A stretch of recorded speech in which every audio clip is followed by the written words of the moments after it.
Are we gonna post this online, or is this for you? Can I be jokeful? Yeah, jokes be are myself? always a good time. Okay. Yes. So this video is for highlight.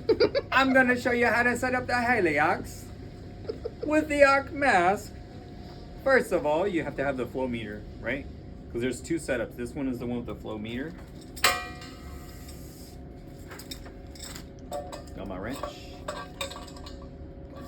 my wrench.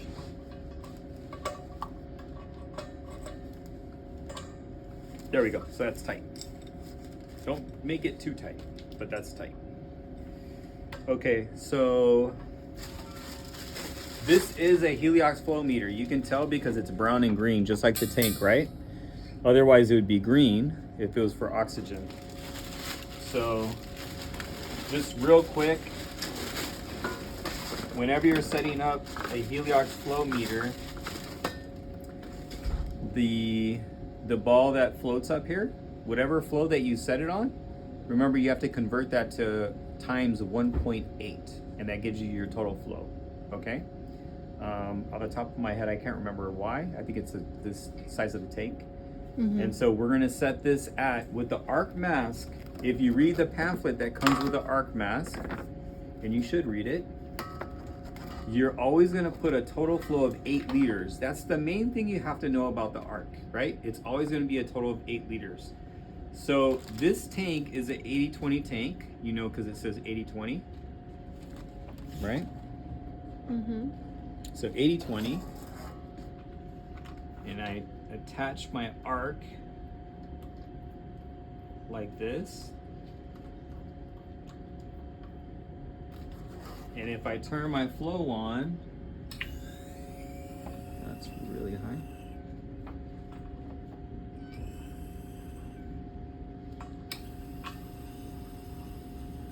I'm gonna set it to 8 liters, right? Total 8 liters, right? So if I'm giving 8 liters through the arc mask, what's my dose? It's not that tricky. What's my dose? 80-20. 80-20, right?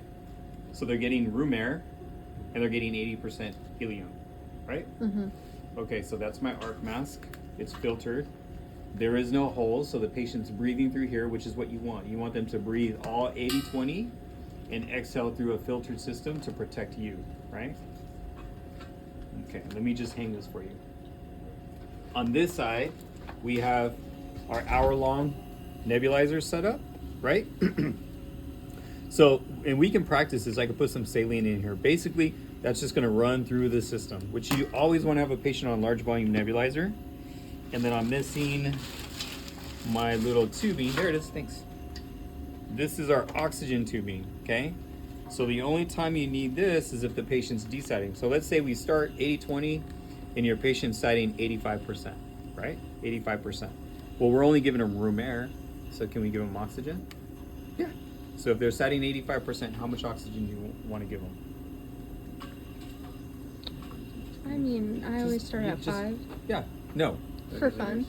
Or 30%. 2 liters is good. 1 liter, 2 liter. It's not wrong. You want to treat their SATs, okay? But you want to give them oxygen, right? So I'm going to connect this to my oxygen flow meter over here, which is invisible. That's why you can't see it. We're just mimicking that. And I'm going to start off at 1 liter, right? So if I give 1 liter, what's my total flow again? 8.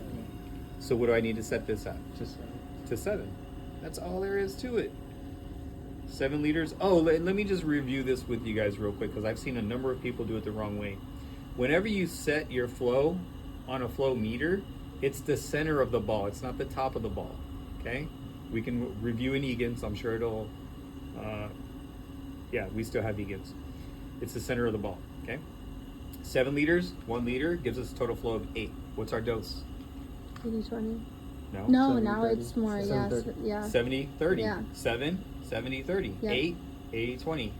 If I go to 6 and 2, 6 and 60, 40. So it's real easy. That is easy. I told you it's going to be easy, Okay. right? That's all there is to it. If you're not using this, just take it off. So what's the point of this? This that is where if you have put an the net? analyzer, Oh, okay. which you don't need. You don't need that. If you're not using the neb, keep this in line because you're going to lose it. Okay? Now, during the skills, you might get it like this, because it doesn't all come together in the package. You might get it like this, and you might get this like this, or like this, like, you know, like little stuff like that. It'll be in parts, and this is the only part that screws, is the nebulizer. Okay, so just so you know what it looks like when it's not put together. So you screw that in, you screw this in, and you're ready to go. Actually, good. Now we're screwed in. Yeah? Cool? Pretty easy, right? Now, when should you use this? What patients is this for? What kind of patient? Upper airway obstruction. Asthma exacerbation or Upper airway. upper airway obstruction. Obstruction. Yeah? Okay, so you start this on your patient. How do you know your patient needs more support? So you put them on this. What are you expecting to see? Improved Work of breathing. oxygenation, reduce work of breathing. Yeah, all of those, right? So you put your patient on this and your patient's breathing 35 to 40 times a minute, right? Slightly desatting.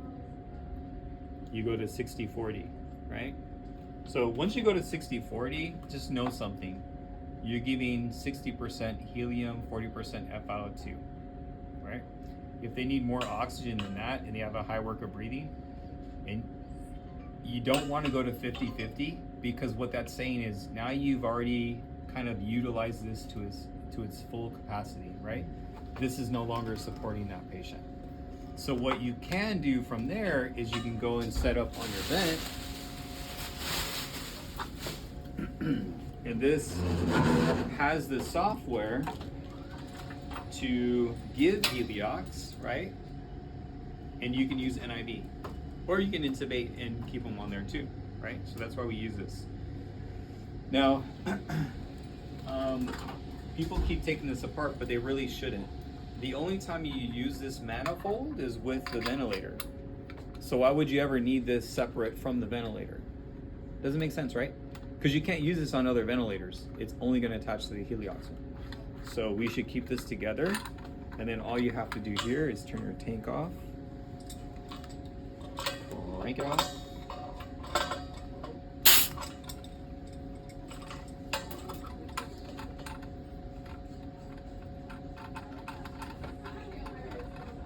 And then this, you know, if you're doing stuff like this, you can have one person do it, but you really should have two RTs, because one person should focus on this while the other one's focusing on the patient, right?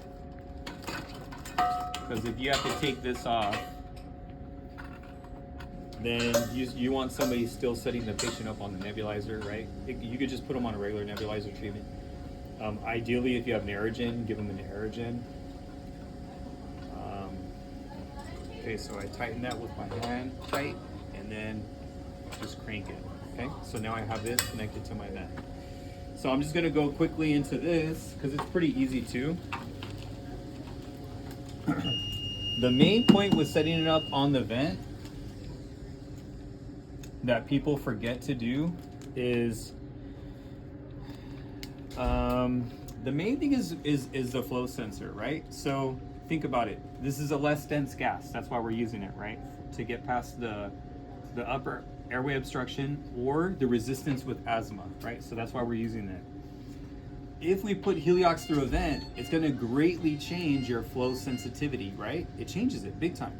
So whenever you're changing it, let's attach our oxygen real quick, because we're going to need that flow.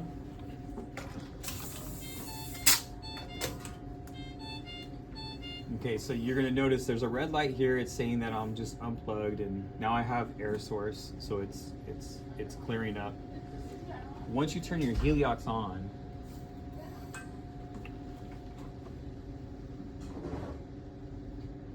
we're gonna go into.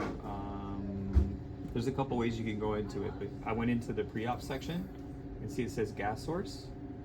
We're gonna change our gas source from air to Heliox. And then you'll see this little bubble pop up over here. And this usually turns purple. I think it's just not reading purple right now because I'm not running it. So I'm just gonna run the gas, okay? So let's go ahead and go back and start.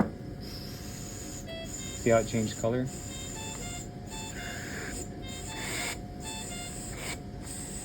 There's a leak here somewhere.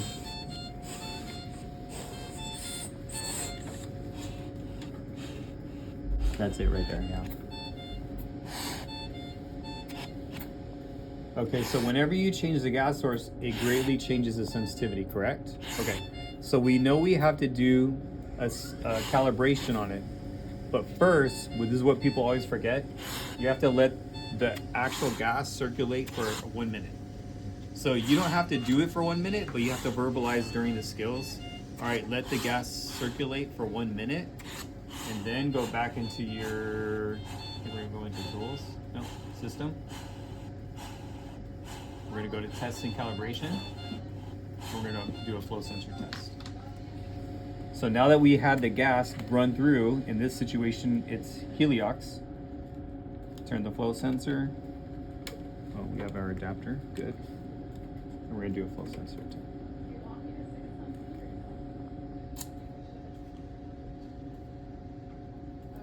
Now you're allowing your vent to calibrate to the new gas, right?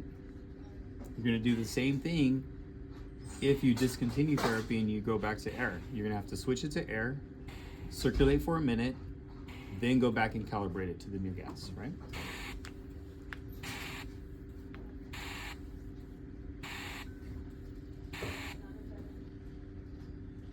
Okay, it should say switch, turn the flow sensor, so we're gonna turn it back.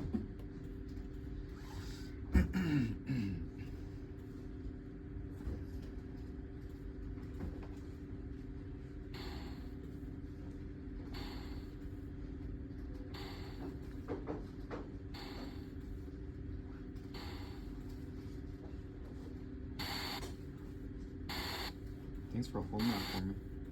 Why is it leaking? Because this is a air, it's an I open know. source right there. That shouldn't even be on it.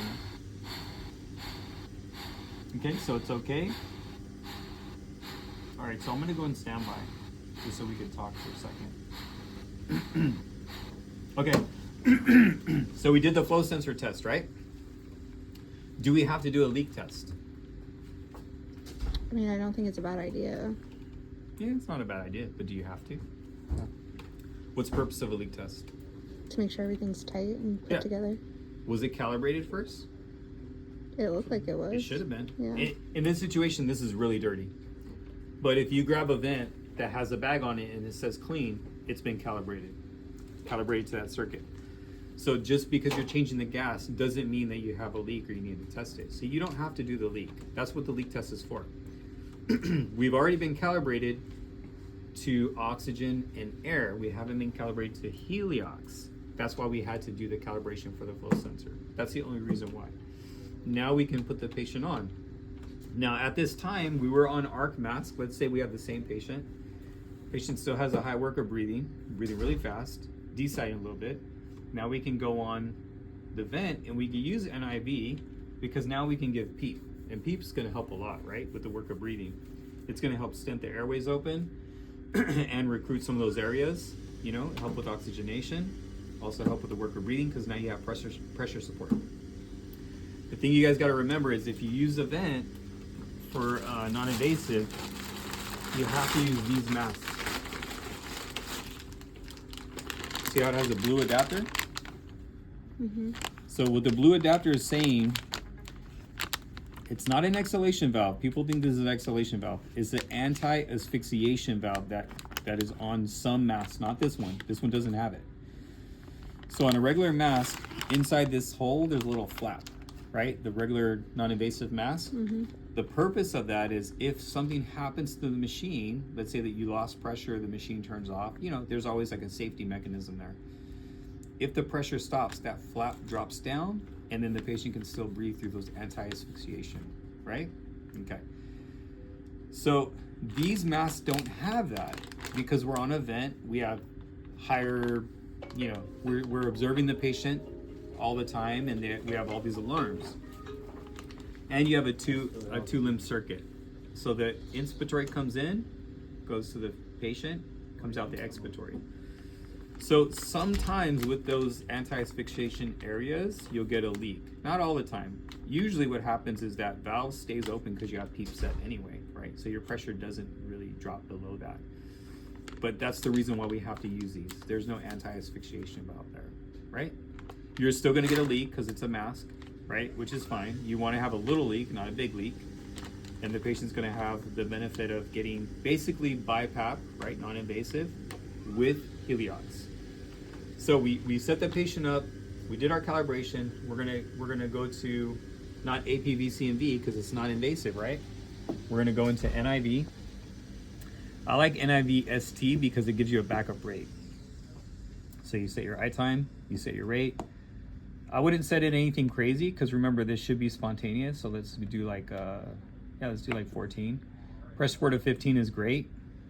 Remember this is not IPAP and EPAP. So pressure support of 15 is above PEEP. So it's a total pressure of 20 here, okay? 15 over 5 is actually a total PEEP of 20. Now when we start this, we're at 21%. What's our dosing? 80-20. It's 80-20 because instead of this being a room air hose, it's a Heliox hose. That means all my gas is coming from this hose, which is 80-20, and that's why we use, again, 80-20 tanks. It makes it real simple. I'm giving 20%, I'm giving 80-20 dose. If I go up to 30, what am I giving? 70-30. 70-30. Now I changed it. Does that make sense? Yeah. Yeah. Would we go to 50-50? Mm, We're pushing it. yeah. What is that telling us? We're beyond our limitations here, right? We should be thinking about what's next. If you're having to do all this, remember, the patient should be getting their steroids right away. They should be getting magsulfate right away.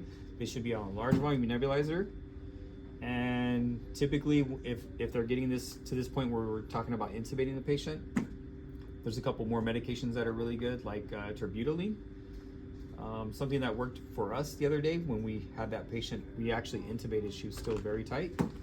We used ketamine to help relax her, and I guess there's some side effects with a bronchodilator, which I didn't know about. Yeah, but that's it. You would just change this for your ET tube. Yeah? Okay. How long do you guys think these tanks last? Not long. Not very long. If your patient has a high work of breathing, especially on NIV, because you do have a leak, you're going to lose a lot of gas, right? So this tank, I've seen people run through this tank in about an hour and a half. It's a big tank, but it doesn't last long. It's really a Band-Aid. It doesn't treat it, right? The main thing that's going to help those patients is bronchodilators, magsulfate, and sedate them. You know, if you have to sedate them really good, because then they tend to be a little bit more compliant. Cool. Yeah. Any questions? Fantastic, right? Easy, right? Easy Yeah. peasy.